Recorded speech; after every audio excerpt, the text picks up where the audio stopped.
Why? Why do we keep having these?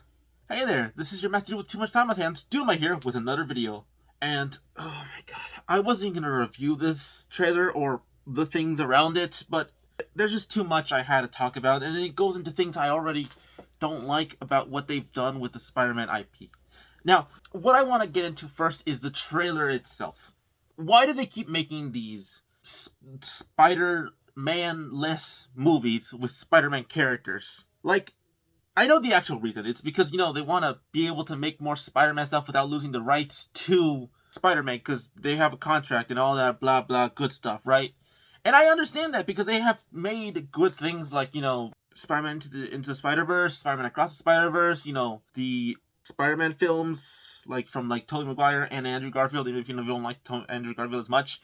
They made those, and they made the Spectacular Spider-Man. They made all that. That wasn't Marvel. The MCU, I've already told my displeasure for that, so yeah. But with this new Madam Web thing, I have this weird mix. I wasn't going to explain too much about it because it's too weird. I just saw it, okay, it has characters that I don't really care about. It has, Madam Web, I like her, but they didn't make her right, and then they put Ezekiel Sims in this movie, but I want to go more deep into this.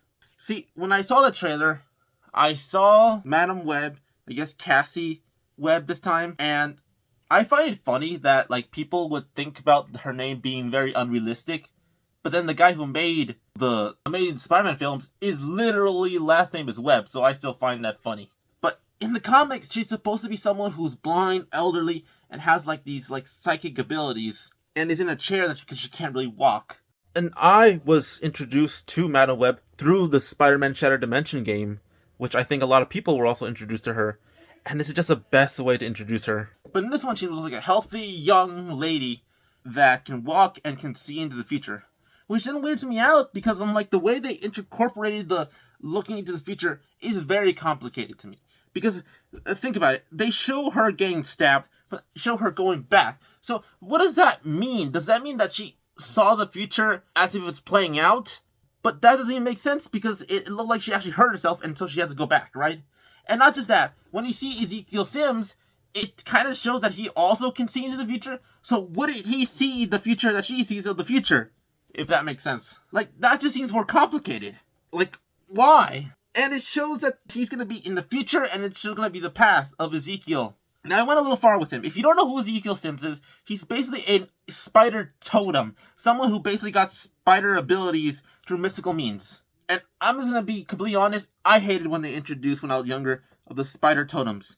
Because they implied that they showed that basically Spider-Man's powers come from magic. It wasn't because of the radioactive spider that bit Peter, that made him Spider-Man, that made him special. No. It was destined for Peter Parker to become Spider-Man and for him to literally save the world, and without him, the universe will shatter. No. This is where I don't like that. The reason why I love Spider-Man so much is because how much of an underdog he is. How much a random accident made him powerful, but his responsibility and who he is made him legendary. It wasn't the powers, it was who he was. But then, when they introduced this idea that Ezekiel Sims is, Spider Totem, and then it introduced all this magical part that the spider that bit him was magical. Ugh! I hated that. So when they showed him in the movie, I was like, oh cool, Ezekiel Sims. Because after a while, you kind of get used to it. But then it made me think of the everything I just talked about, and no. Then it showed these other spider people that I've heard about. I know one of them, Julia Carpenter, becomes the second Madam Web. So I don't know why they're introducing her here. I know she was originally also another Spider-Girl. A lot of these people were Spider-Girls. They even have one that basically looks like the black suit, which is kind of funny because in the comics, when Peter got the black suit in Secret Wars, he thought the reason why he got the different suit changes because of that version of Spider-Girl, which is funny. But it looks like they gave her no white eyes, so kind of ruins the suit for me. But it looks like they all have their iconic versions of their costumes. The only problem is I don't think they're going to show that at all. I think these are just going to be flash forwards into futures. Because it shows future Ezekiel Sims. It shows one of the spider powers using some mystical webs. Oh, mystical stuff should not go with Spider-Man. Unless it's an alternate universe. But it shows an older Ezekiel Sims. And I like older Ezekiel Sims. And I understand why, Ezekiel Sims doesn't wear shoes. Like, I know that's, like, a weird thing. Like, it's really famous, him wearing a really nice suit and everything like that, and then no shoes. It's because he needs to stick to walls. But even then, that doesn't even make any sense, because the mystical way, Spider-Man didn't originally get those little, like, hairs on his fingers that made him to climb walls.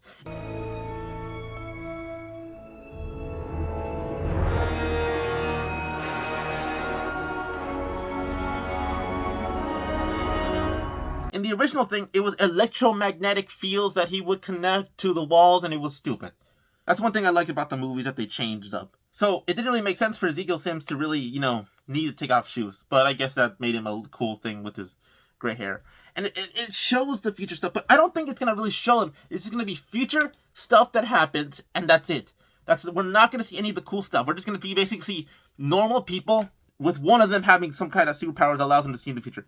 And I gotta say one thing that is just funny and makes me feel old, is that, like, this movie basically takes place in the early 2000s, or it's supposed to.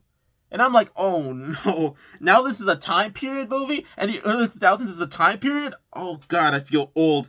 And that, like, supposedly, because I heard about what people were thinking of the movie was gonna be, is that, like, it's basically a Terminator for spider people, that they're trying to save the life of their mom, the parents, before they died, so they can have Peter.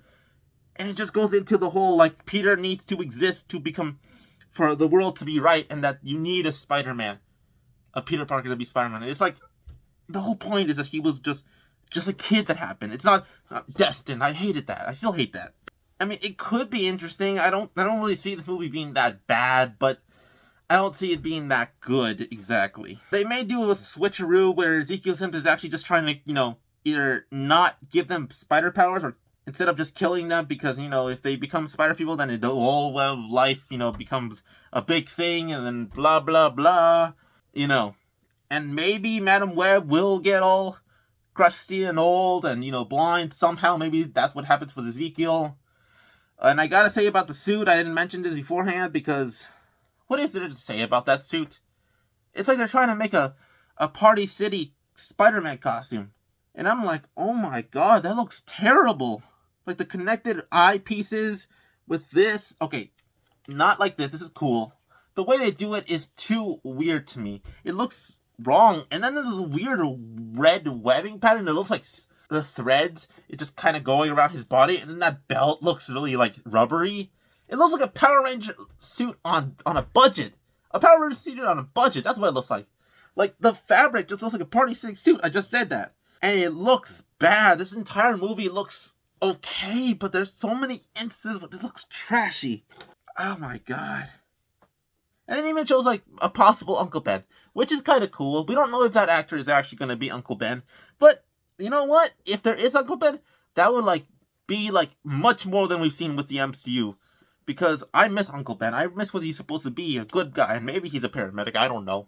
Another thing with Madam Wen's powers that I completely forgot is how complicated it is. So can she see multiple versions of the same thing? Can she see into other dimensions of the same thing happen? Because we see this one scene where she's saving someone's life, but then it turns into another guy. So how do her powers work exactly? It doesn't make much sense. I am so annoyed with this trailer, movie, thing, whatever. I know I'm really ranty in this, but most of these videos are just me talking. No script, because I can't really see too much with the bright light and, everything. I can still see, but it's hard. And you know what?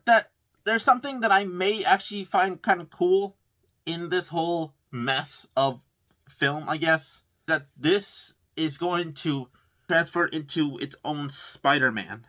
Like, they're going to have their own Sony Spider-Man. That's not Andrew Garfield, not Tobey Maguire, maybe Tom Holland, I don't know. But that they're going to have their own Spider-Man if this movie, I guess, does well. Because if it doesn't do well, I don't think that they're just to scrap everything. Like with the Craven film and the Venom films. They are all their own things. Without any of the charm of Spider-Man.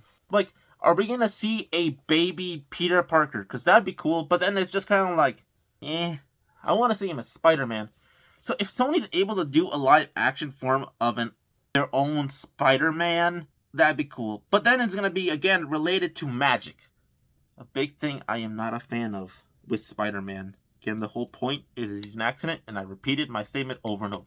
But I always got to bring it in. Because I don't like when people decide to put that in. Like, now we're just gonna, by the way this is formatted, Peter is destined to be Spider-Man if this goes through, and that theory of Peter being part of this version of the Sony universe goes through. Just let that go into your head. A Spider-Man, a Peter Parker Spider-Man, science nerd, gets his powers from magic. Isn't it weird to you? It's weird to me. But that's really everything I wanted to say about the film. Not really too much, because I wasn't even going to make a video. It's just that it made me think of more stuff about the idea of what they're doing that I already don't like in general. So, yeah. And hey, if you stayed here till this long in the video, thank you so much. If you like this video, please like it. Then subscribe and hit the notification bell so you can actually see more of them.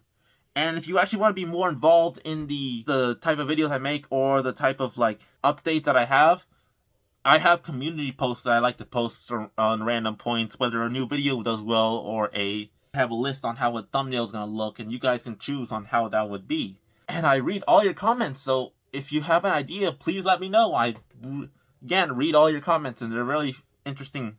But please be respectful, and don't spam. This has been Dunamite, and I hope to see everyone in the next video.